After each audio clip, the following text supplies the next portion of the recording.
going on, everybody? It's the first Wednesday of the month. That means empty quiver. So you were listening to the Stickbow Chronicles, brought to you by Blackwidow Bows, empty quiver edition for the month of October. Yeah, so we've had some pretty heavy conversations here last few months on the empty quiver with Aaron Snyder. Last month was Levi Morgan. That was an awesome episode. Had a blast doing it, and it was well received. But it's a little more relaxing for me. Just kicking back, shooting the breeze, talking about how elk have kicked our butts this year. So good times. Before we get going, I got to mention the I Hunt Close Trad Kill 2020. Got a ton of photos in already. Keep sending your trad kills in. Anything from January 1st of 2020 up to December 1st. Love it. Got a lot of photos in. Bears, turkeys, deer, elk, goats. I think we got a bobcat. Got some cool stuff.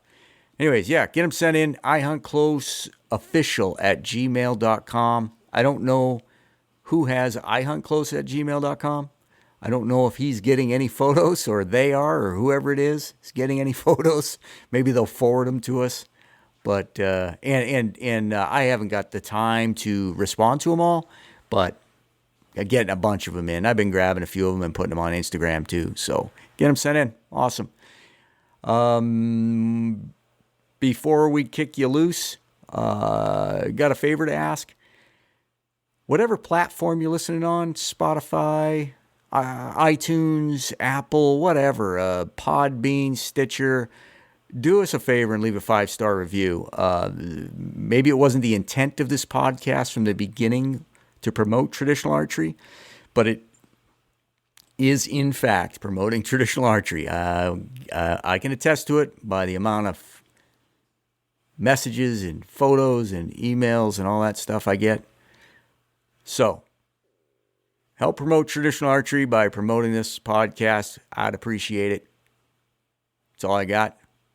Thanks to the sponsors, Kifaru International, The Footed Shaft, Selway Archery, Ironwill Outfitters, and of course, Blackwidow Bows. Enjoy your week. Good luck hunting. Stay safe. Roger out. All right, what's going on, bud? Not too much, just back for a couple of days before I head back in the bush. Don't you get burned out? I mean, how many days, it's not been straight, but you've been hitting pretty hard, and what's the third week in September? Yeah, my wife and I were talking. I've had, now 2 showers in 20 days. So yeah, I've been out there a while. I kind of had a couple goals this year. Well, not kind of. One was to get an antelope, and one was to shoot an elk bigger than I've only hunted early elk one other time with the stick. So I wanted to shoot one bigger than the last one I'd shot. And so I kind of rearranged my season for that, where I turned in my mule deer tag so I could hunt out east if that works out. I'm not sure if it will or not, but focus on antelope and elk. And I thought with the season here in Colorado starting later, if anybody's followed me along, I generally whack an elk in the first 3 days of season. Sometimes that's a big elk, totally by chance. Not very often then I'm actually like, oh, I'm going after a big elk. So I kind of set aside the month to get after it, thinking this would be like a prime year. And I was wrong. It was not a prime year. And it's been interesting. I've passed up quite a few, raghorns and spikes and cows and one decent bull. And I may end up regretting that. I can't say it's been a rough year because I've had elk in front of me every day. I don't want to sound like a whiner, but it has been, for the unit that I'm in, it took me a few years to draw it, rougher than other times I've hunted it by a lot. Yeah, it seems to be a reoccurring theme this year. Seems from my experience, it was kind of an off year. But when did your season start? I know you said before when you and I were talking that the season started later. When did the season start?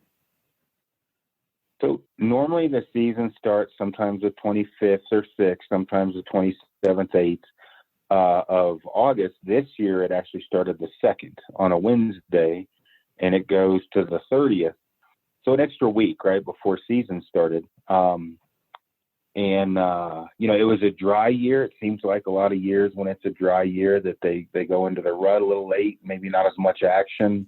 There was a freak storm that hit Colorado. I don't know if you saw any of the photos. Snowed 6, 8, 10 inches in a lot of places.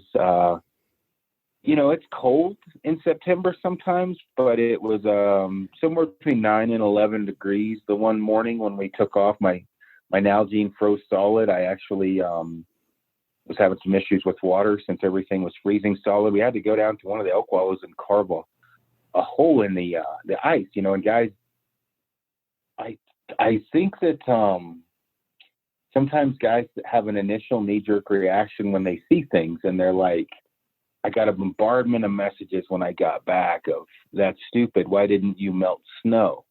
One, there is a burn ban here in Colorado, and they do not F around with that. They are serious when there is a burn ban. Snow or not, if there's a burn ban, you're not supposed to start a fire.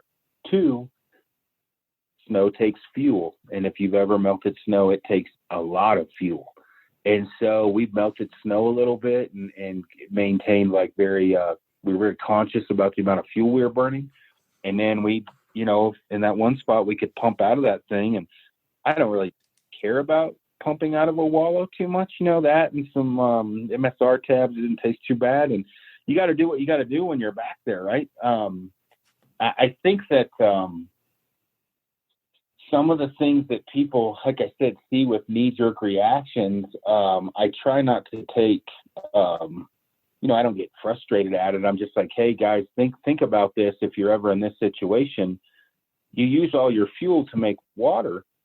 You have no more fuel to eat dinner, which means you're eating snacks, which means now you're at probably a caloric deficit. Like, you really have to take in the big pictures when you are dealing with adverse weather, especially in times when you're not supposed to have it, especially when you're not prepared. You don't bring enough clothing. I mean, it can be a real shit show.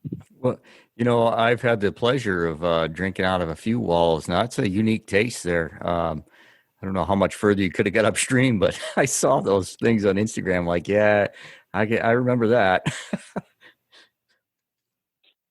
Yeah, you're not going to get sick. Well, if you don't do it right, you'll get sick, but you do what you got to do. And I mean, Cody and I were conscientious about the fuel, how much we had and how long we were staying. And Cody's feet froze. He actually lost the feeling in them for several days. He ended up leaving a day earlier. His boots got wet. I stayed in there a couple of days longer. Weird year though, man. We got in there and Cody went one way, I went another, just kind of split up. This was right when the blizzard hit, and I got right into elk. Bulls were screaming. I thought, man, this is going to be it, I guess. Wow. We kind of expect a storm to shut them down a day and then hit back up again. Usually happens. Had a raghorn in front of me, had a spike, and, it was so cold. I was having trouble feeling my fingers. It dropped down to about 18 while we were hunting that evening. And, then everything went dead. It's pretty crazy opening day, man. I got on a big bull that was screaming, and I had a cow and a raghorn fly in front of me. A couple of days after that, we were into a lot of elk again. Cody drew on a big bull, had a couple spikes, tried to commit suicide. And then, man, that storm hit, and it has not been great. Has it still been slow even after that storm? Well, Mike and I, Mike Hearn, he's a good friend of mine. He and I went back in a couple of days before Cody. He was going to call for me. He works for Black Rifle Coffee. He's he's a writer for them, and they wanted to do some kind of article on me or something. So I was like, yeah, man, come in, we'll figure it out. Got in there. We actually called the herd 80 yards from our bivvy camp. I thought I was going to shoot one literally 15 yards from my tent, just happenstance. Wind changed, and Mike and I were like, oh, it's on. It's going to be a week. Next morning, we got on a bull. I'll send you a photo of it. he's pushing that 360, 370 range, big bull. The kind I'm wanting to shoot, right? So we got in. Mike got it to come down, but not aggressive. You know how they just kind of stand out there at 80, 90, 100 yards on bugle. Took his cows, and he had a group of cows behind him, kind of separated. I thought we were going to be able to split them off and get them pissed.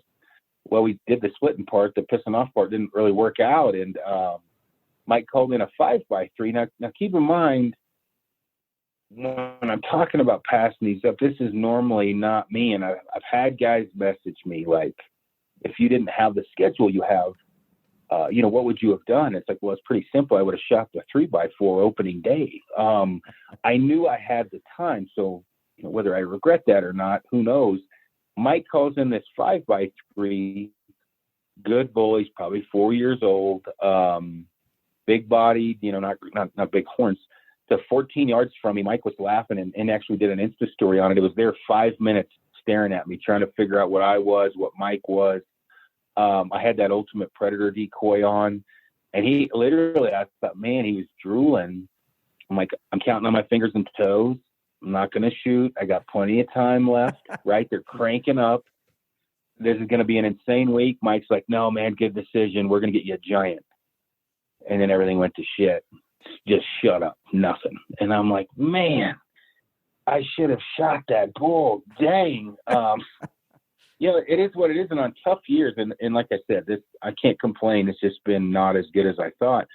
There are people all over messaging me about what to do. The elk aren't talking, bat smoke in the area.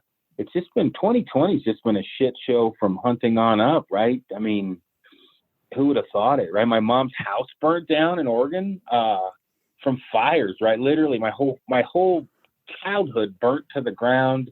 Elk season sucks. COVID hit.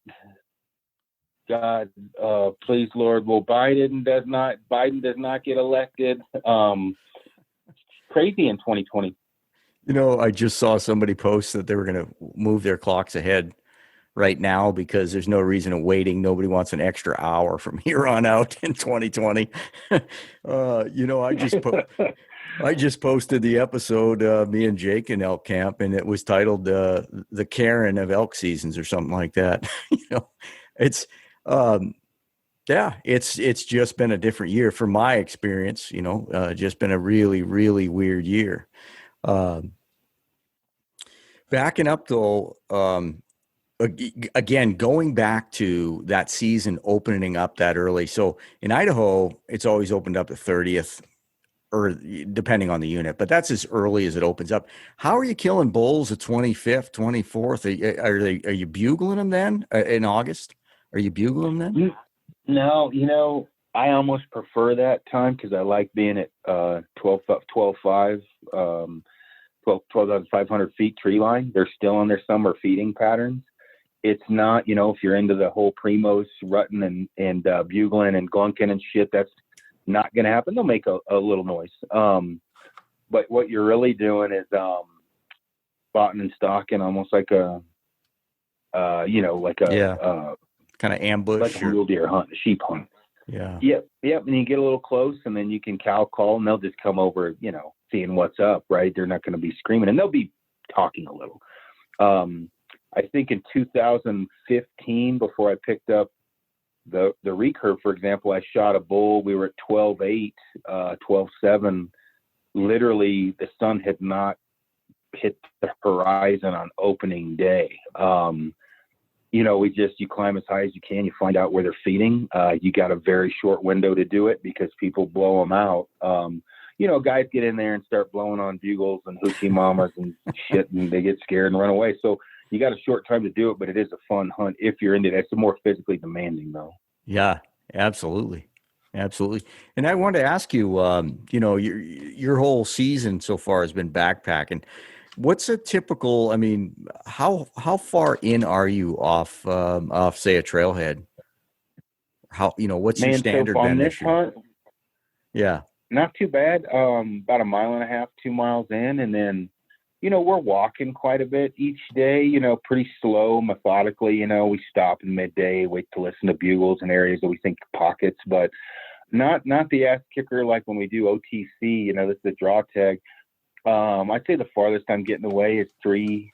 Well, I'm about to do it, actually. I'm going to head in tomorrow afternoon and go solo for the next 5 days or so. And I'm going to go in about 3.5, and kind of work my way down this area I know.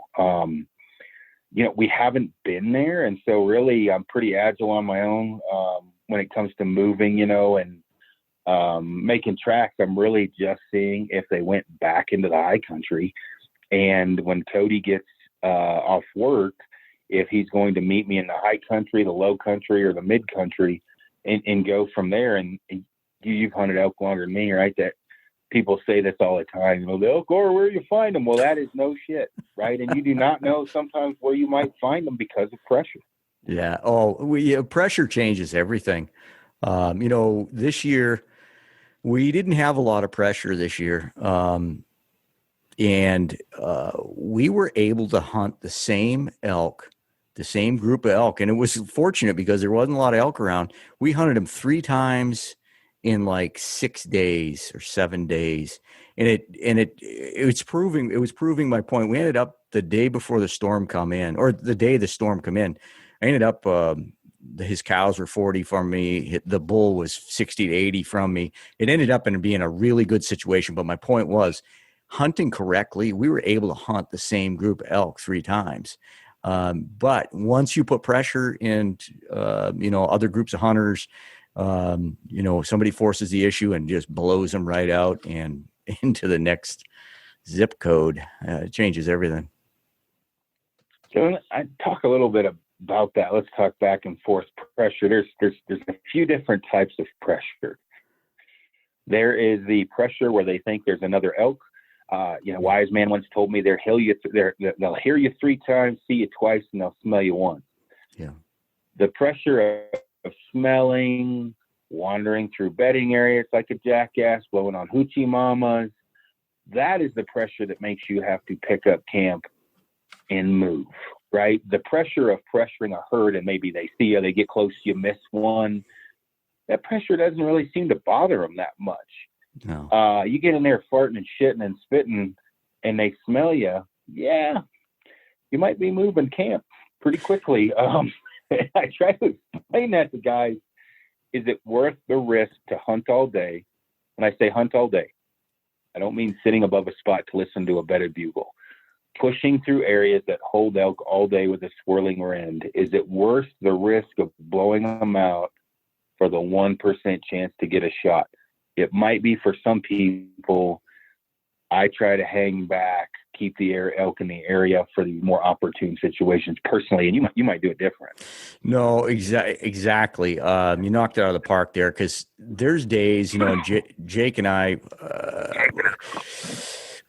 some days you get down, you might go 2 miles into this canyon or down a ridge or something. You get down there, you might work the herd a little bit in the morning, and then they bed.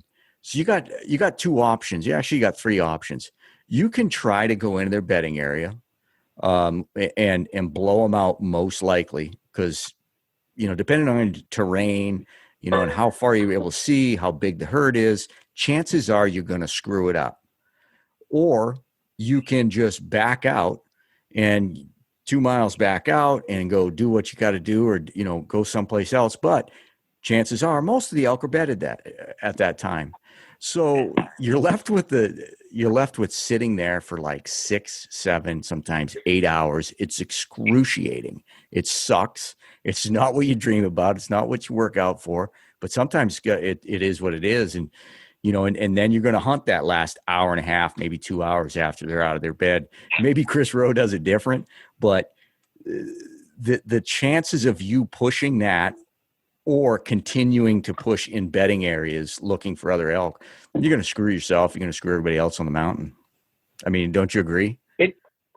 Well, yes, I agree. And I don't honestly pay, I don't pay a whole lot of attention to a whole lot from anyone. God, that's going to sound bad, but not with calling, there's some things you learn. Well, even with that now, one of the reasons we don't blow out elk out is I don't make dumb calls at the wrong time. But Yeah. Try and summarize this. For example, okay, you go to a bar and you're trying to pick up a chick. I love this analogy. And I try to relay this because it is a giant blinking light to people. Everyone's in there hot and heavy. Who's got the best game, right? Who's gonna pull chicks? Well, that estrus call, there is a time, place, and space to blow on that thing. The estrus call is a reed call, and and if you've ever heard an estrus buzz or a whine from a cow, we were hearing them quite a bit this weekend. It is not a normal sound, and it will call bulls in. Now, if you're setting up cold calling and you're blowing on that estrus call, it is no different at times than a chick sitting in a corner of the bar yelling, "I'm horny! I'm horny!" Well, that's probably going to freak out potential clients, right? Crazy ex-girlfriend. You got to be subtle in that. You got to know what the bull's saying. Once you know what the bull's saying, you kind of, you respond to that, and then you can get a little hotter. Well, people got to think about that. Like, I can tell you. Sound like I can tell you that, what you just said, if I hear it in that tone of voice screaming from the back of the bar, ain't no way, buddy. I ain't coming over there. Well, and that's you gotta relate it to people in a lot of ways. Like, elk have to eat, they got to drink water, they got to sleep, and they got to hump, depending upon the time of year. You figure those out, you're going to get in elk. Now, killing them, it takes a little bit more brains and experience. And so the calling aspect of it, how close you're in, how far, what mood they're in. And one of the reasons we're calling in so many raghorns is we're cold calling. Mm-hmm. You generally don't call in big bulls cold calling. You pull in younger bulls just wanting to come hang out with a herd. Now, that's not to say that you can't call in big bulls cold calling. Usually it's luck because you started cold calling by a herd and the bull got pissed off. Yeah. Generally, though, 45 minutes, 30 minutes into cold calling, a spike, a 4x4, a raghorn wanders in, looking for a buddy, looking for a chick, and you shoot them. Nothing wrong with that. I was only passing up those raghorns. We were cold calling. We stalked in the snow. Smart calling, smart tactics, watching the wind. And, you kind of rambling on here, you talked about the wind. For us to make an approach on a bedded bull or a spot where we've heard a bugle, we literally will wait above, topography and thermals, prevailing winds, right? Yeah. You can stay above one if the wind's blowing down the ridge line. Now, once you cross up and over that ridge line and you go down the hill, good chance the wind may swirl down.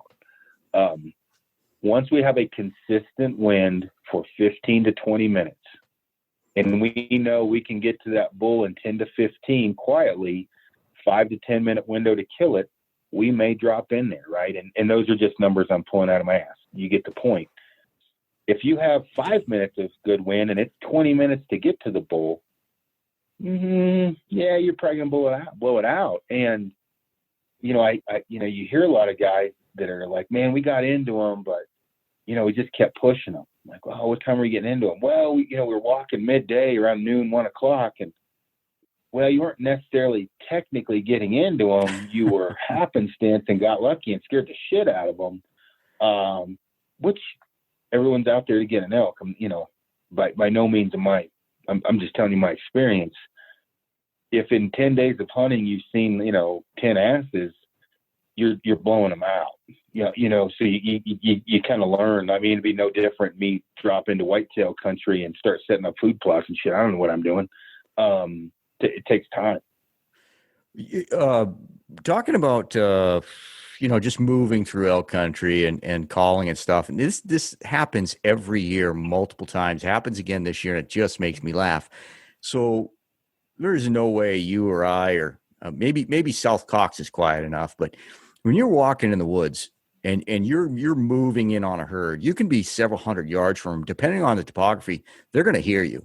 Like if they're across the canyon, I mean, you can try to be moving as quietly as you can, but they're going to hear you. And that bull, every year, I get bugled at just moving. And it happens again this year.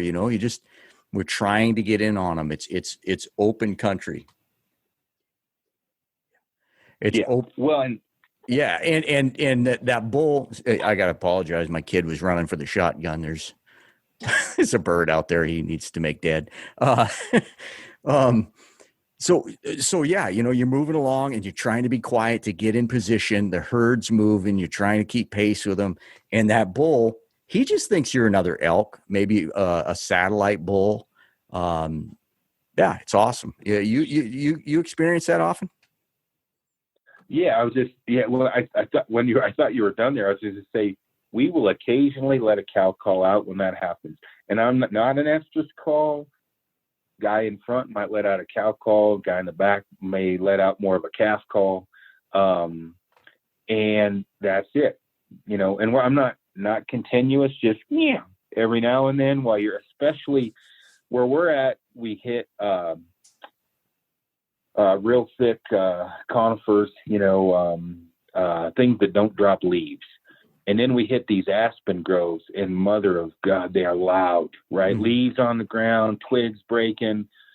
We don't call a whole lot when we're in the thicker stuff. Also, not as much, depending on how much we have to hide behind.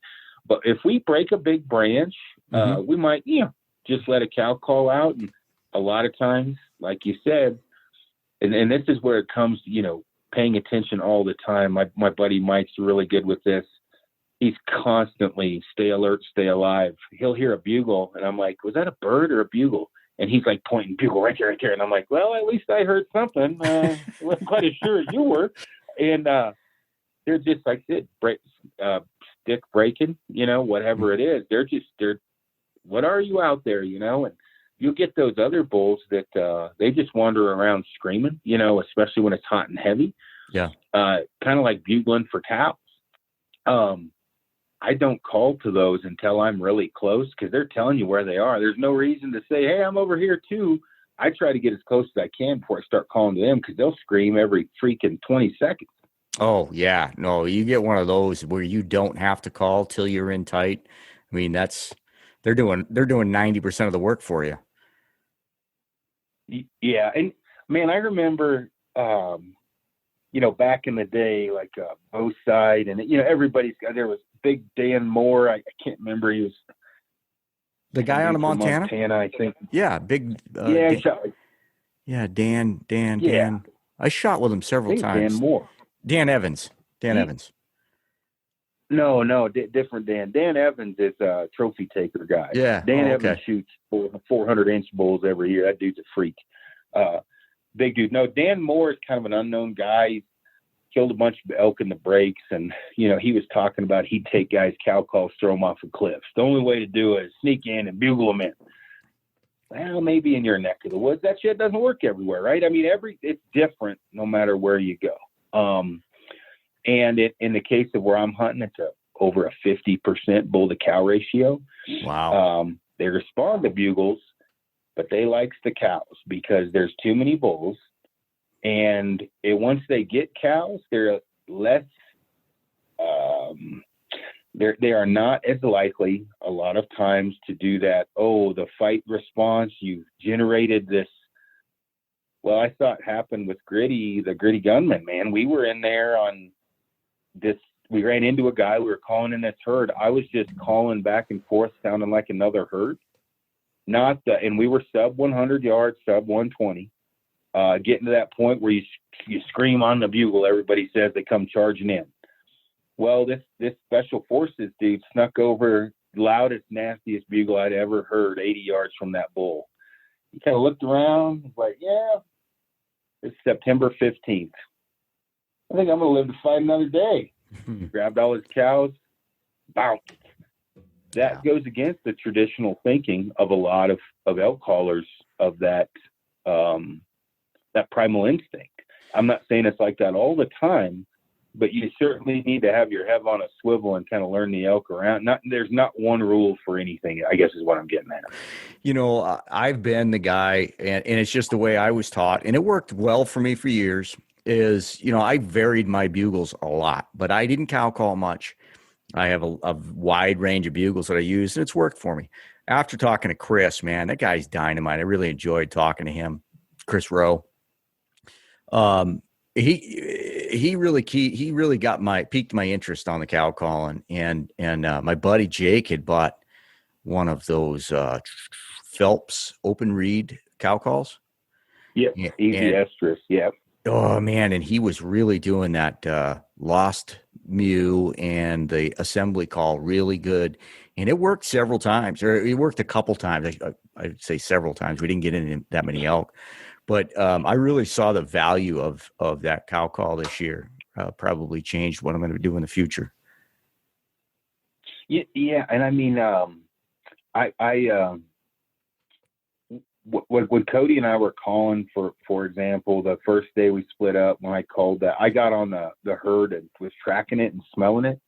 And people that haven't hunted elk, you can track a herd by your nose. Ooh, yeah.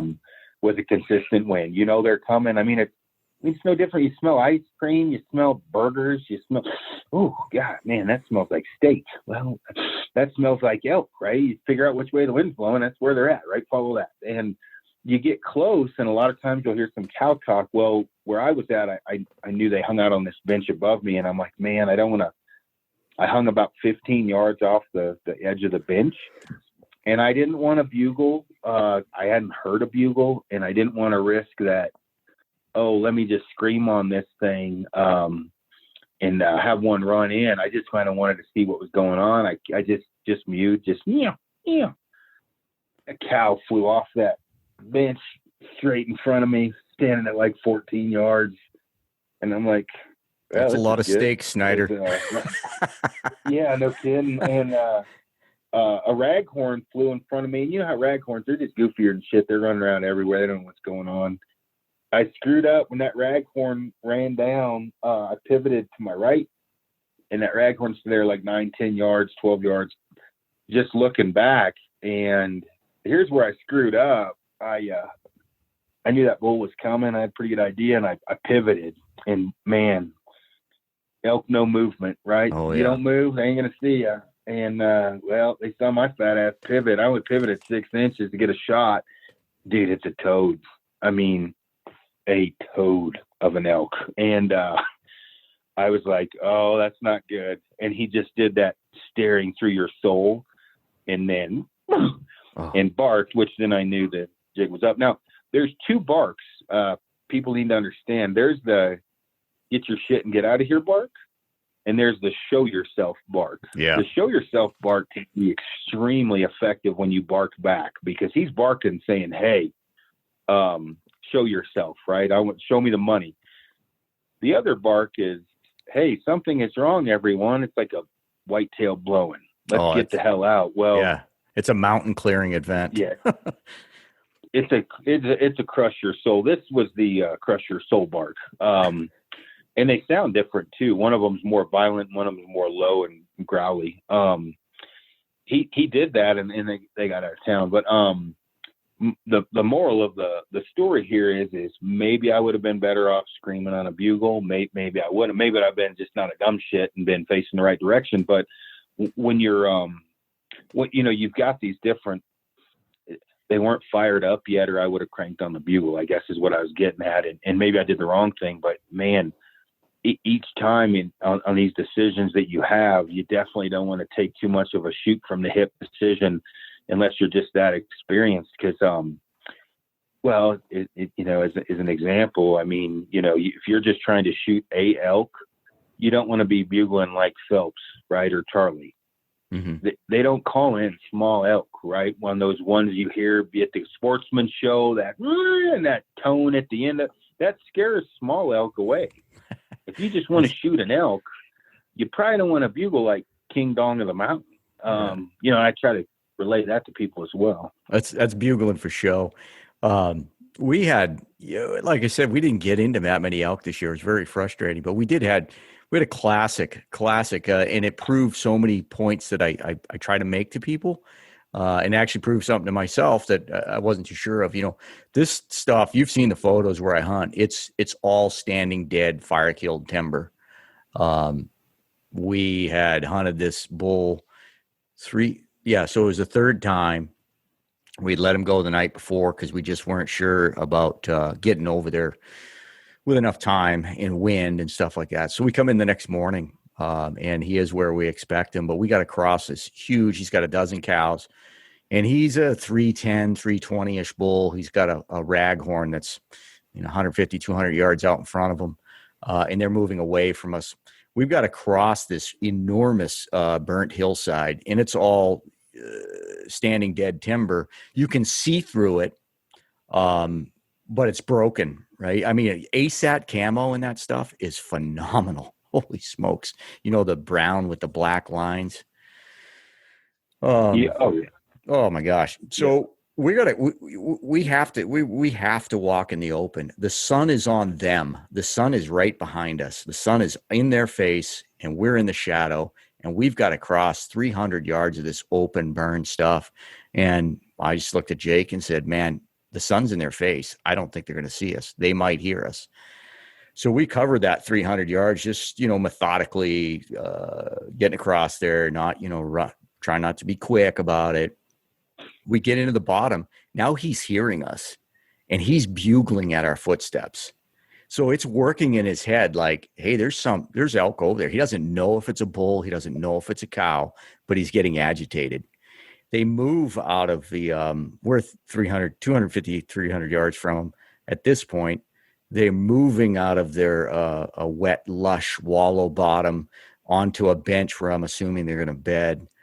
And we're kind of trying to close the distance.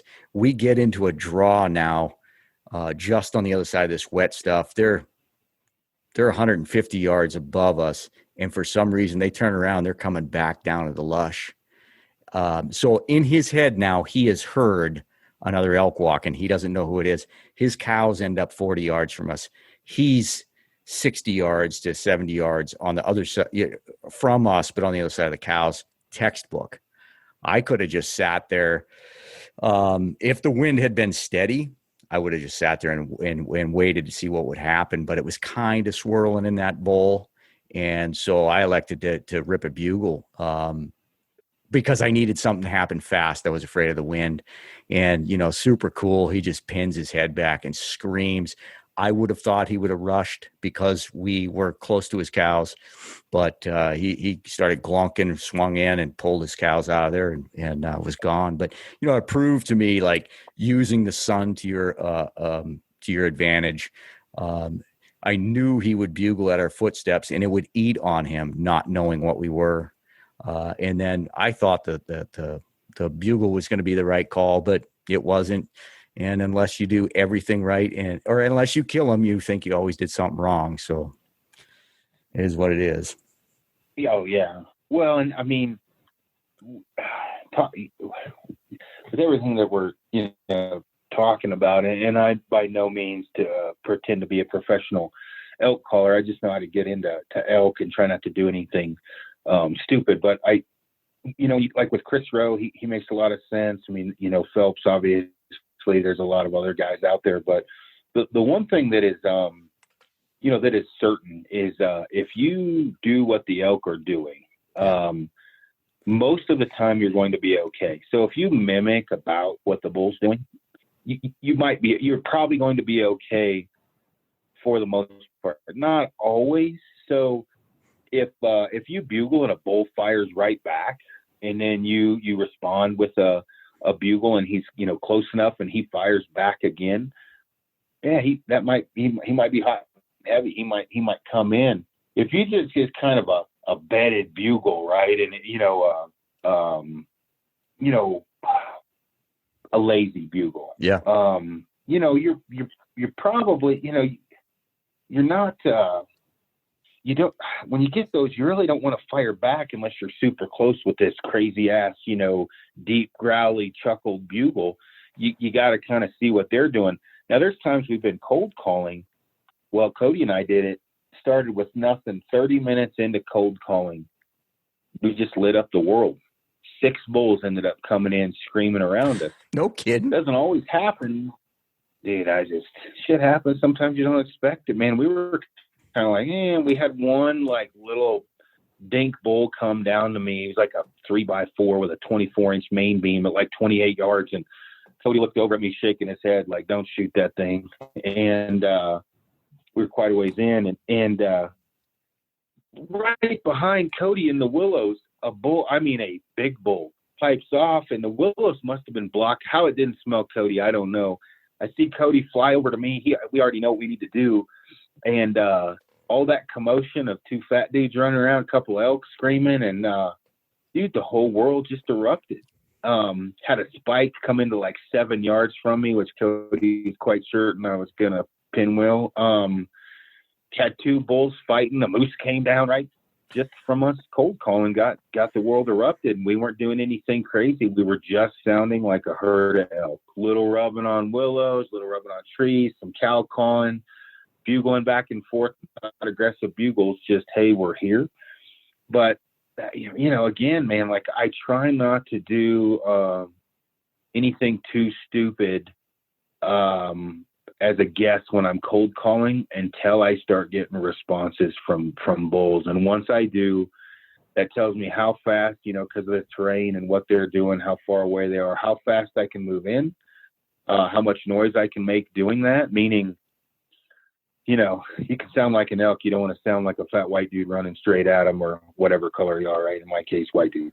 So I kind of pick all that and get cover and get super close to the herd. I'm going to do that before I do much responding. But, man, half the time I'm deaf. I don't know where they're at 100%. I got to have a second bugle because I'm like, where the hell did that come from, right? I think it came from the north. And then, no, it came from the west. But, again, I base it off of what the bull's doing. When you get a bull, like you're trying to locate or you hear a bugle, you ever turn your head really fast when they're bugling to try to help with your location? You ever try that? I don't know about really fast. I definitely open my mouth to open the earways, and I'll point my ears forward and start turning my head left and right just to see if it's bouncing off different angles. As goofy as that sounds, it works though. Exactly. That's what I'm saying is like before the bugle's done, if you turn your head, because it seems to me that if I'm pointed in one direction, it's going to skew my directional depiction of where the sound came from. If you turn your head, you're picking up so much more information. It works. I've listened to way too much AC/DC, way too loud. That helps me. Moving my head, not the AC/DC part. Oh yeah, no kidding. It stands to reason. Obviously, it's for turn your head. It's gonna work. But you really when you're trying to locate a bull, you could have a bull bugle and you could have 3 guys all arguing over what direction, same bull, what direction it came from. The glory of when it's hot and heavy is they're going to bugle again and you get another second chance at figuring out where they are. The one thing is though, man, and it's hard not to do. You get a bull that bugles, you bugle back, you don't hear him. Well, now you got to make him bugle back because you're not sure where he's at. So you bugle again and you bugle again. And then you stop and you start screwing around and you're talking, man, the season's just not good. They're not fired up. And you open a Snickers and bam, they bugle again and you weren't paying attention. Anybody know where that came from? Same bull, right? But a lot of guys who are disciplined, they're going to sit there for 15 minutes because there's a good chance that bull will bugle again. If he didn't bugle to one of your calls, he may just bugle out of happenstance, just because that's what they do. Is it worth it to sit there and listen? Well, if you haven't heard a lot of talking, you may want to park your ass for a minute and just wait for him to bugle again. And this is all stuff I've screwed up on. I mean, literally, let me get a dip. I'm going to open my pack up, take a photo. Right in the middle of snap and buckles, bugles again. and I still have no idea where I was because I wasn't disciplined enough to just shut up and sit down and listen. And that happens every year too. Yeah, I got in trouble this year for peeing after my buddy bugled because apparently I made too much noise so he couldn't hear. So I aimed higher so it wasn't splashing so much. Squeeze the end of it, point high. It takes longer to land. It's funny you're talking about noise, right? Mike Hearn, he's got good hearing, especially he's in the Army a long time. Well, that doesn't go hand in hand. That doesn't go hand in hand. Good hearing. No, in the infantry. I know. Well, yeah, but luckily he was a scout sniper for a while, a recce team. But he, we got into that one bull came down of the 5x3 that I passed, and wind started to swirl. So we, kind of made the judgment call. We were kind of in the middle of the thick of things where the elk we thought were bedding left and right of us, and we made the judgment call to just park it where we were, which made sense because it's a traveling area to where they bed to feed. And wind was fairly consistent. So Mike and I, and this is my luck, right? We play rock, paper, scissors for who's dropping off the face of the earth to get out or to get water. So we posted this on a story. I did. I saw this. Dude, he gets down there and I'm like, all right, you know what? I'm just going to lay here and listen, man. I might hear something pop off.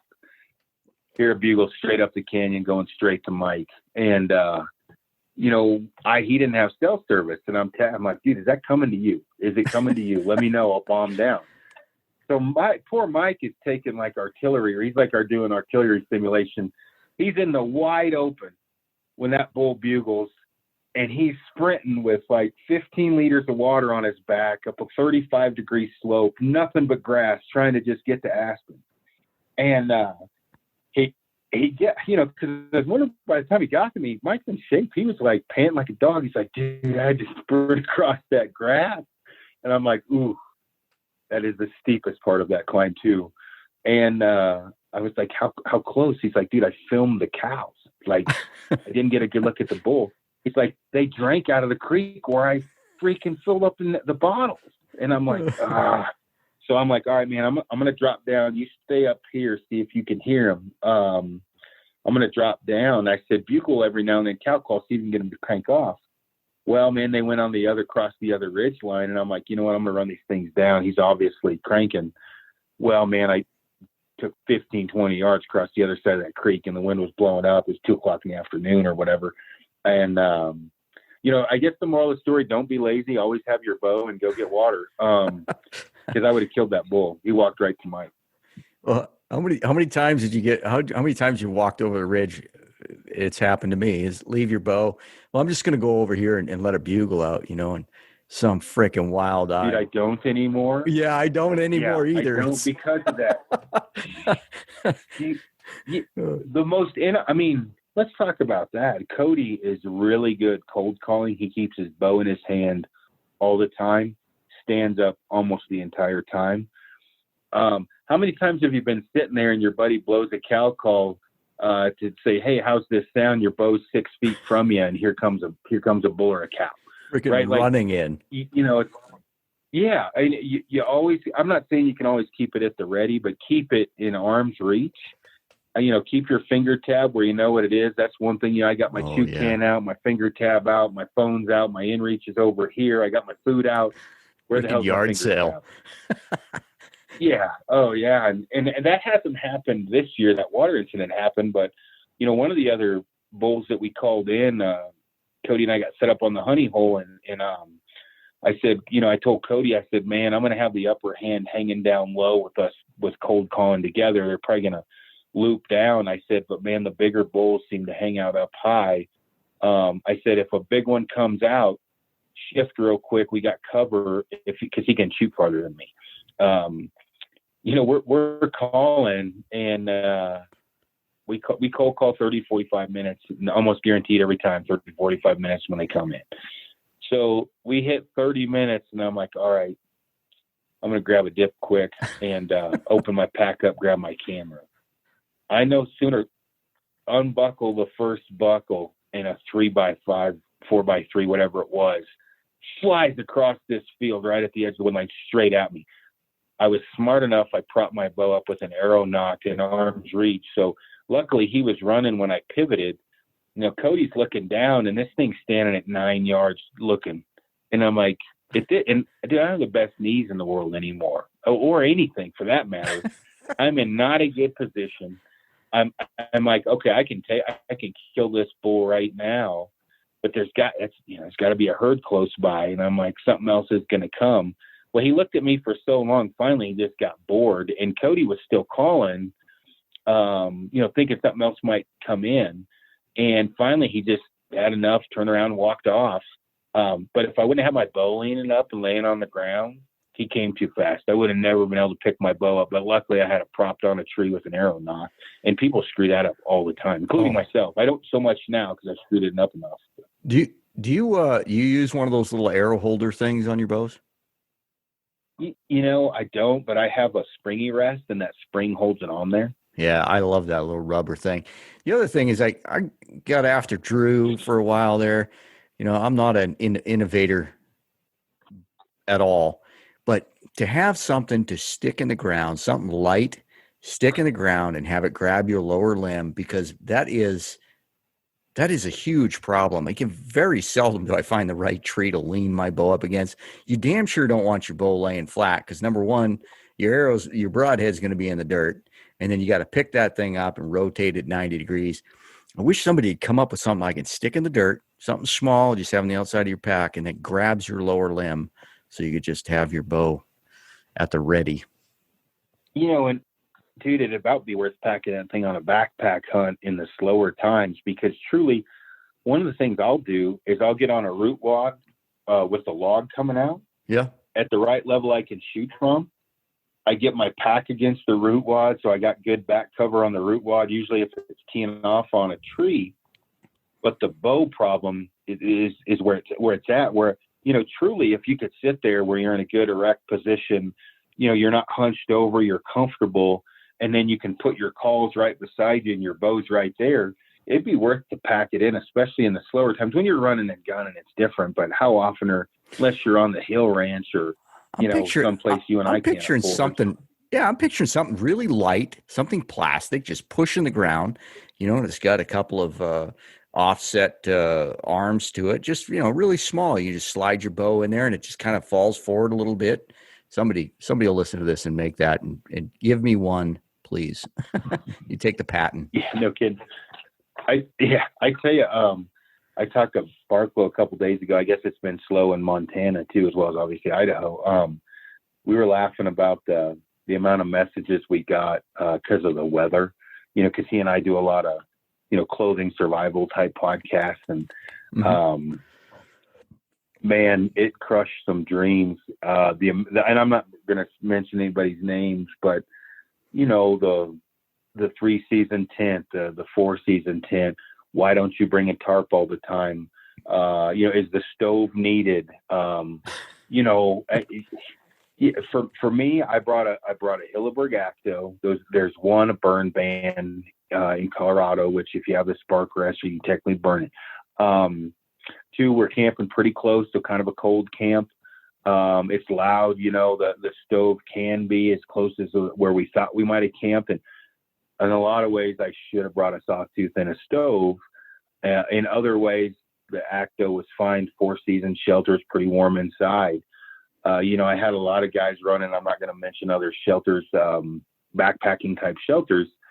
Not all of them broke, but it's colder. The outer edge isn't all the way to the ground. Clothing choices that maybe were not, they'd hunted 3 or 4 years in Colorado or another state beforehand and had good weather. And then that hit, because I get a lot of crap about, telling people certainly, like I bring a reactor, stove, or I bring a slick bag instead of a down bag, or a down bag instead of a slick bag.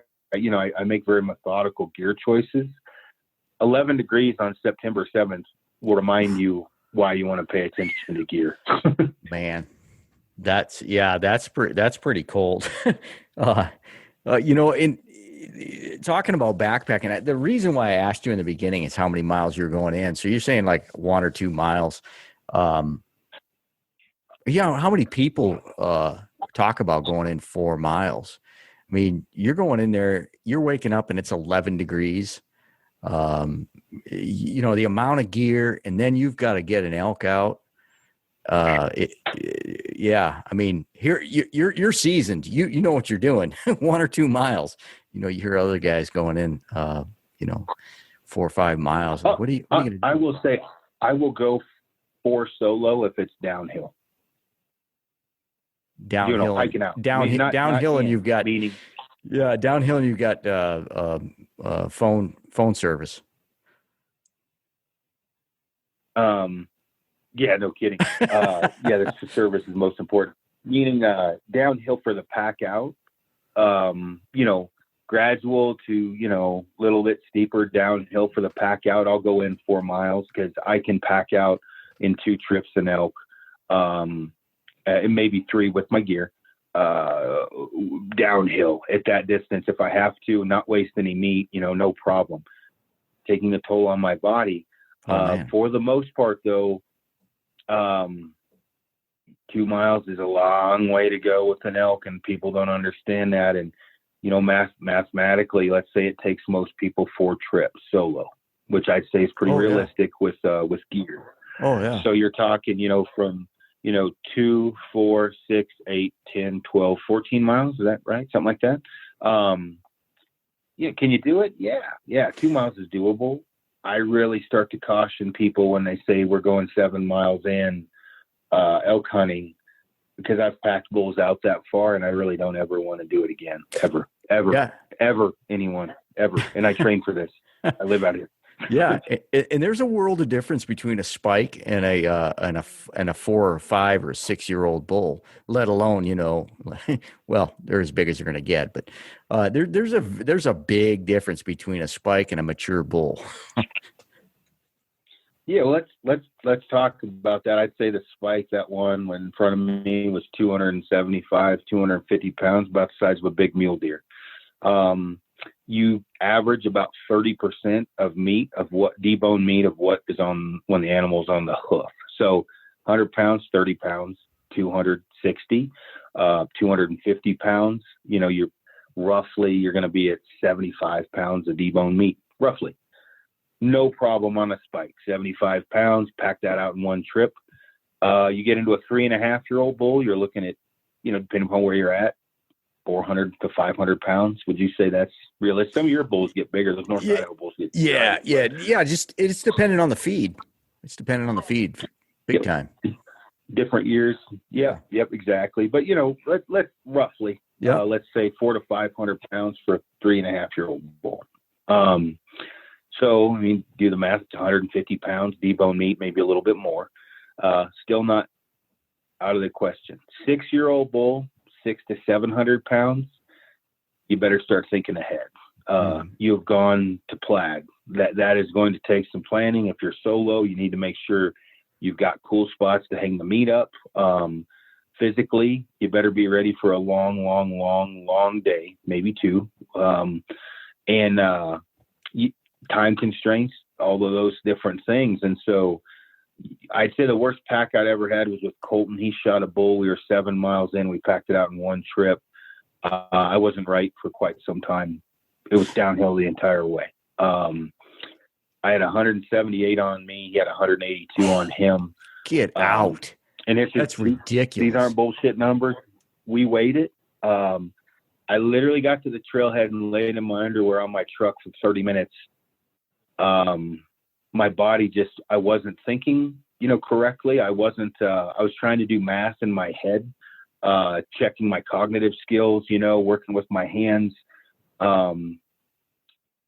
Colton was not functioning. He was starting to hallucinate when, we had a guy go in and help him. Lance Banning went in and helped him pack his stuff out. I got out and I wasn't right for a while. Mentally, I got my shit together in the next 12 hours. Physically, I had parts of my body hurting that I just didn't need to hurt. And we were going slow, man. It took 9 hours to do that. A lot of it, the first 3 was bushwhacking. These aren't made up numbers. This isn't a tough guy thing. Do not do what I did. I would never do it again unless it was a total emergency. Most of it was laziness because I didn't want to make a second trip.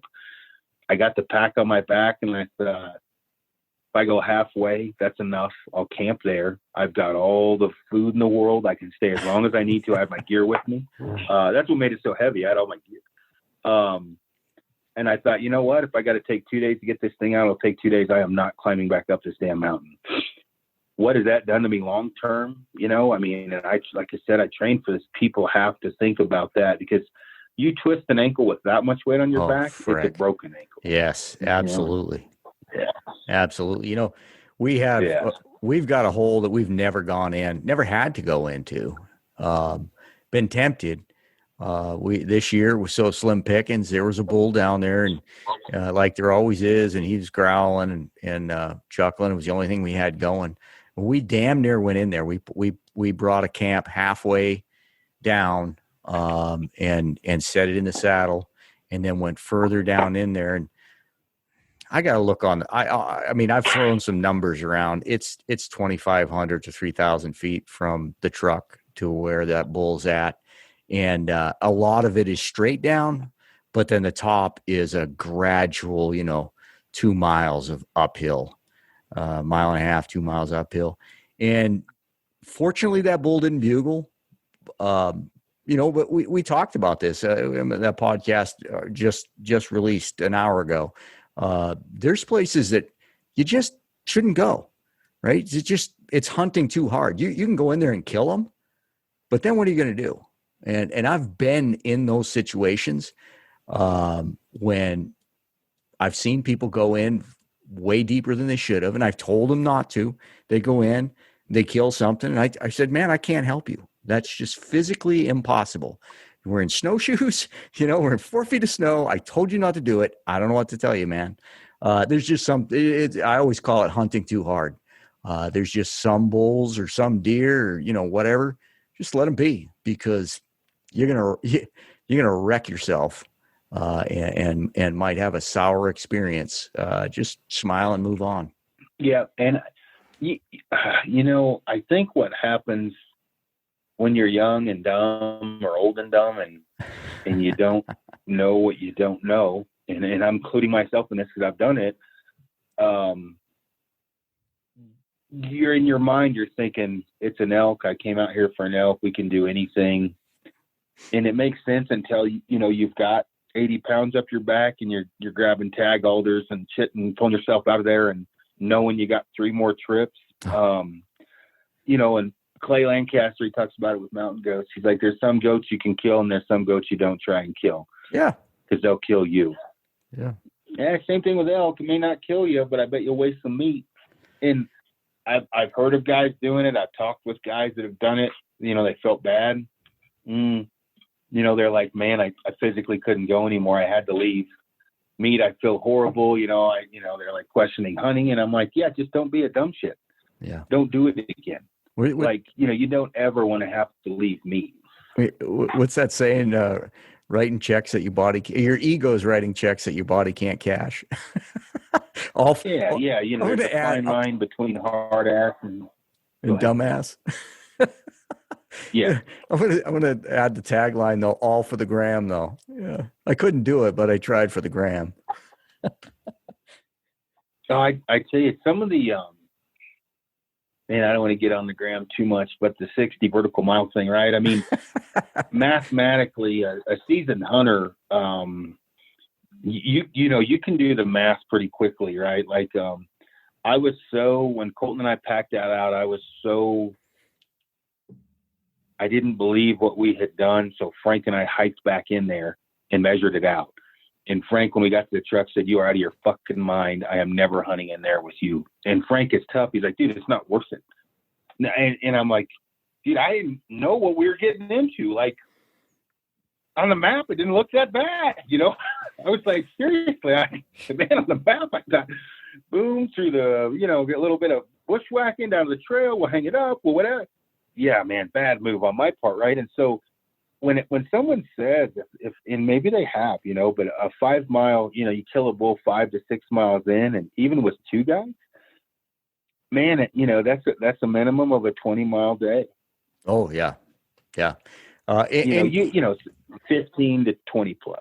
And you got to wait, like, okay, do I have all week? Is it going to be cool? Do I have a heart condition? There's a lot of factors that go into it. Do I have bad knees? Yeah. Hey, I was going to ask you, well, first I was going to make a statement. Like, I'm pretty hard headed. I got to see things for myself, and I think if you remember my first reaction to trad veins, I'm like, bullshit. I don't buy into things too quick, but I had a few people raving about Phelps diaphragms, and Jake was the final straw. My buddy Jake, I got a couple of those Phelps, and man, they really sat in there in my palate, and I made very few, if any, bad calls. I'm sold on those diaphragms, man. I know you've been talking about them. Lots of people have. I'm sold on them. Yeah, they're good. I've just, I've had, I've got a really tall, the roof of my mouth's super tall. And so it's hard. I can cow call, but bugling's a little more difficult. It's hard to get, I get air leaking through when I'm really cranking on it. Yeah. But when you find one that works, buy a bunch of them, because it is difficult to, if you have an abnormal roof of your mouth, it's in a perfect world, you can, you can, make the noise you need to.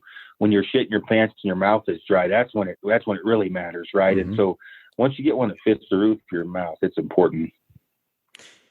Yeah, and I don't think I have a strange roof there, because I've used my go-to diaphragms for years were Quaker Boy. I don't think anybody uses Quaker Boy, and they didn't have any of the fancy, top, bent part, anything like that. So I was able to use those, but these, it got to be where I couldn't get those Quaker Boys anymore. But these Phelps, I've tried several different, and I've had decent success with other calls, but I was really impressed. And honestly, it was Jake that pushed me over the edge. But it was leading into asking you, so you've been at this 3 weeks, you're pretty seasoned to this backpacking stuff. Any piece of gear, any new piece of gear, anything else that's jumping out at you that's really kicking ass? Man, I've used all of it so much. There's nothing really. Nothing surprises you? Super. Well, man, I'd say that Sitka mountain jacket was kind of underrated in my mind. That was pretty handy for me with the conditions we were dealing with. But, I'd say more than probably as far as noteworthy specific piece of gear, knowing your layering in your clothing system, and making sure it's commensurate with the conditions you're dealing with is, pretty important. I mean, I'm blessed, man. I have really, really good gear. Like, even my testing gear is not bad gear. One thing I will say, not what you asked, do not ever follow the pointer on base map or Onyx and expect it to get you where you're going consistently as a navigational tool, or you will get fucked up like a football bat. You will get lost and you could get hurt. We've been testing them both because I get so many questions about both of them. Mm-hmm. And I love base map. I use it all the time. It is not the fix-all to get to where you want to go all the time. The pointer needle is not always pointing. It is not the compass from Pirates of the Caribbean. It is not pointing to where you tell it to all the time. Same with Onyx. Those things are super handy, but man, learn to nav. Like, dude, that thing a few times was pointing both of our, like, we were making jokes. If you took Onyx and base map and split the difference, we might get back to camp because the pointers were off, And again, I'm friends with base map. I promote base map. This is not like it's horrible. They're awesome tools. Learn to nav. Yeah. It will help you. But if you cannot terrain associate and you follow that pointer and you don't have your head out of your ass, you will go the wrong direction. I guarantee it if you're not paying attention. One of the other things is I brought insulated boots, just a little bit of insulation on the snow trip. Night and day difference from Cody. Cody had uninsulated leather boots. He was in pain the entire time, and a few times my feet got cold, but I just had to walk around. That insulation helped warm them up. And again, dude, that saved me. Cody had to leave early. He still can't feel his feet. They're fucked up for a while. And that's another thing, like bringing the gear. I brought long johns. I never wear long johns. I brought them for that hunt. Had them on every day. Wish I had 2 cents. It was cold, man. Well, I was going to ask you, when you were, I don't know if it was your first trip out or your second trip out when that weather hit, but were you privy to the forecast? Did you have what you need, or did you just have what you generally take? No, I was privy to the forecast. We knew we didn't know it was going to be that bad. And we planned on going in the storm, and we did. It was the blizzard was starting to hit on the hike in. I prepared accordingly. So I knew I had some gear with me. I was smart about it. I had changes of base layers, and I had change of intermediate fleece layers. I had a synthetic puffy jacket, and I brought one extra fuel canister because I use one to warm my tent up in the morning. If you do that, you die of whatever that's called. Don't blame me. I vent the tent when I do it. But I brought a hand muff, which I never bring on backpack hunts. I brought a hand muff to keep my hand warm when we were doing cold calling, sequences. Just knowing that, I mean, I was fine throughout the whole trip. It was cold, but I mean, I was A-okay. I wasn't worried about it. I know a lot of people got pushed off the mountain early because of that storm. Yeah, we didn't. It wasn't prolonged where we were at, but we got up that morning after the storm. There was trees down, just constant trees going down everywhere in that burn. It was pretty dangerous. And the next morning we get up, it was 19 degrees and it was blowing 20, 25. Holy smokes. It made the old bathroom call like not very enjoyable. Now when your wet wipes are frozen freaking solid, you're blowing on them to wipe your butt. Yeah, it's not good. We don't want to blow on the second time. You like go in for a second wipe and blow on them. That's bad. I got announcing froze solid. Solid, no joke. Yeah. Damn. Are you getting any of those photos I'm texting you? Oh, dude, I did. I wasn't gonna. Yeah, that's a pig, man. So that's why I haven't shot a raghorn. Yeah, I can understand. That is a pig. Is that all the same? Without looking at it too close, is that the same bull? Or is that multiple bulls? 3 different ones. Oh, dude. Yeah, multiple. Damn. I'm going to send you one right now of my Nalgene after the catastrophic kill. One thing that jumped out at me, and then I got to say, go ahead. No, I just say you'll laugh when you see it. Go ahead. I got to say, I just shared, John Barklow just did something on boots, and I shared it on the Stickbow Chronicles story. That guy is a wealth of knowledge. I mean, you got, not to take anything away from you, but he's another guy that has been there, done that, right? He's not in it for fame. He's been there. He's sharing knowledge. The guy's phenomenal. Well, after talking to him when I did the podcast with him, and I'd always been a merino base layer guy, and he was pointing some things out. And this year I used a synthetic. I think for 6 or 7 days, I used a synthetic, and it didn't stink after 6 or 7 days. Started to smell a little bit. Man, that kind of changed my outlook on merino and synthetics this year for sure. Yeah, well, now keep in mind, John and I talk a lot of shit about a lot of people under the covers, right? No. Well, after this storm, he and I had a funny conversation about messages asking questions, right? It's the guys that say use the Big Agnes Fly Creek UL2. I've been using it for 6 years and it's done great. It does do great until it doesn't do great, and then they're in trouble. And layering systems or wool when it gets soaking wet and how heavy it is. It will not dry. It takes forever to dry, synthetic over down. Condensation in a tent, your bag's going flat from that. I mean, all things he and I talk about because it's happened to us. And we're trying to help you when we're giving us that info. We're not trying to sell you anything. It's just trying to help keep you comfortable and keep you on the mountain. Is, in the case of this last storm, 4 extra pounds on your back going to keep you on the mountain for comfort reasons when bad weather hits? Or is that 4 pounds going to not let you get to where you're going because it's too much weight? Yeah. I mean, think about it, 4 pounds. Now, I'm not saying that, you should go heavier on everything. Common sense. I mean, there's different stoves I use at different times. I'm blessed. I get a lot of different gear, but you really, when you break it down, I mean, I always say it works until it doesn't. You don't want to find out it doesn't work at the wrong time, especially if it's your once in a lifetime trip to come to Colorado, and you got to pull out early because you can't handle the weather. No, I was gonna, you just made the point I was gonna make, it might, all year long you prepare for this.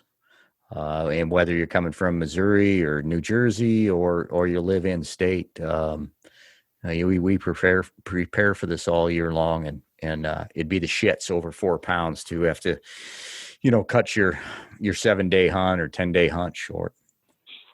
And what I, try to suggest to people, if you have a scale or whatever, weigh out, the variable pieces, the warmer gloves, the thermals, rain gear, whatever, like what's in the forecast and things of that nature, extra fuel canister. Is that going to, so for me, an extra fuel canister, whatever it is, it's 4 ounces for a small one.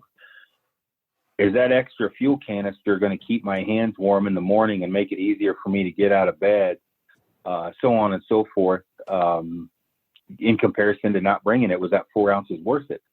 Well, I get cold hands. For me, it is. I warm up my feet in the morning before I jam my boots and, my foot in a freezing cold boot that's got 3 inches of snow packed on it.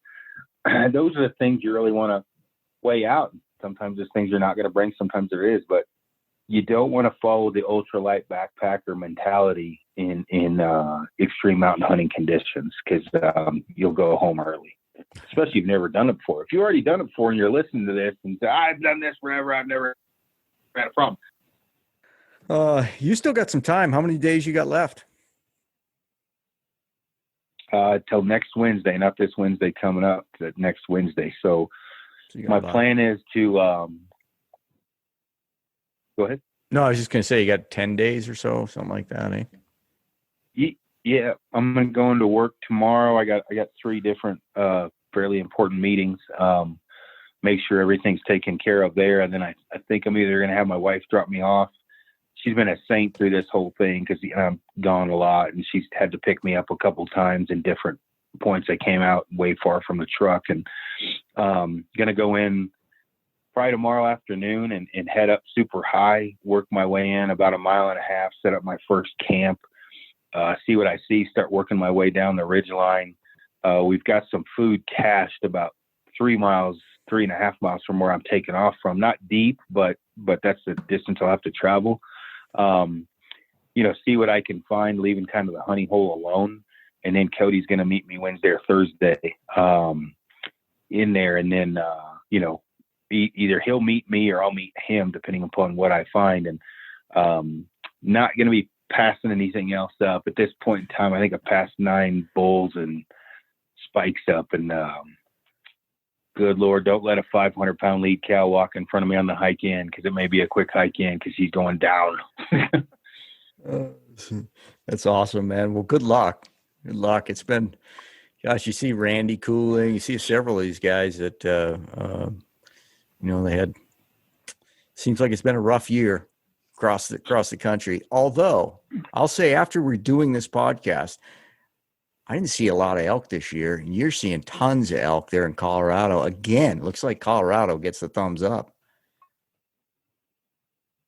Yeah, you just got to wait 4 years to draw the tag.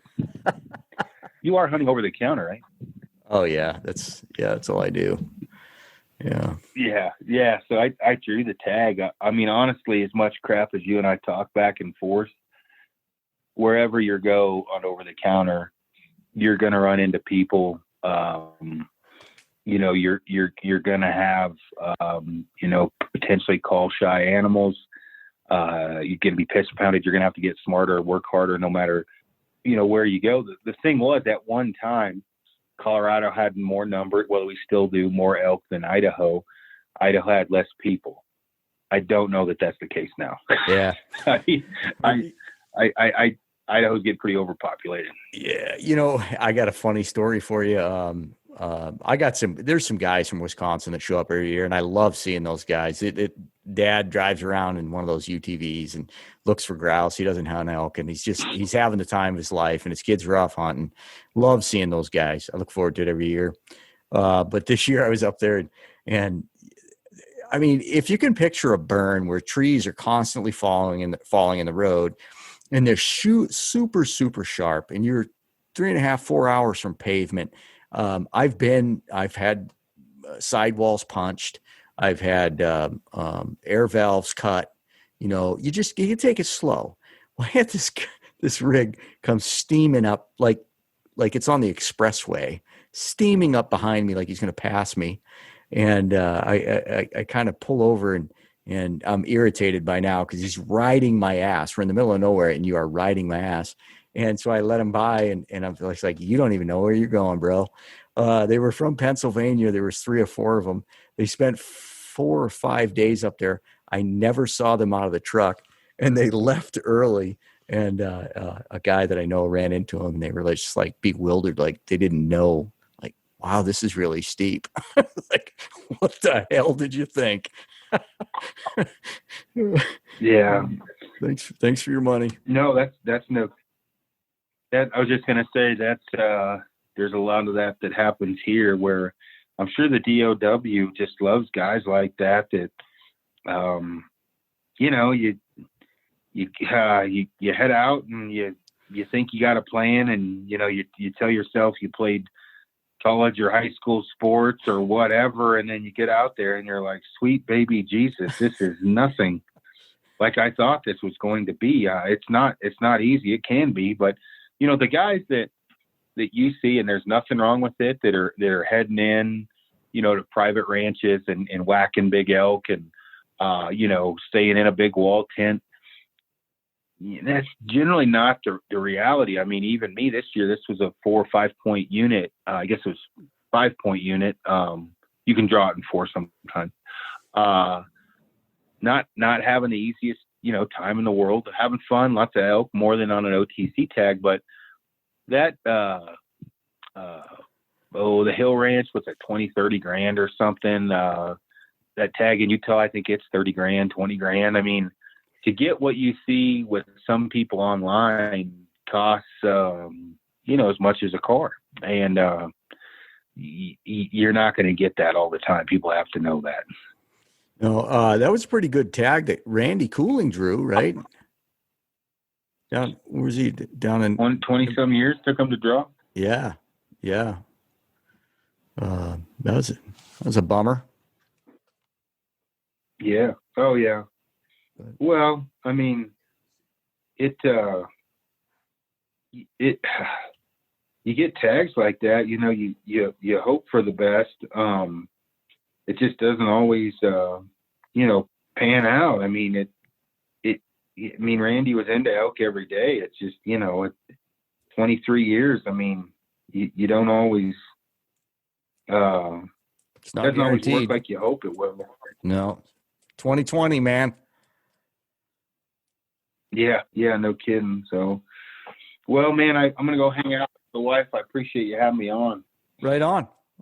Good luck.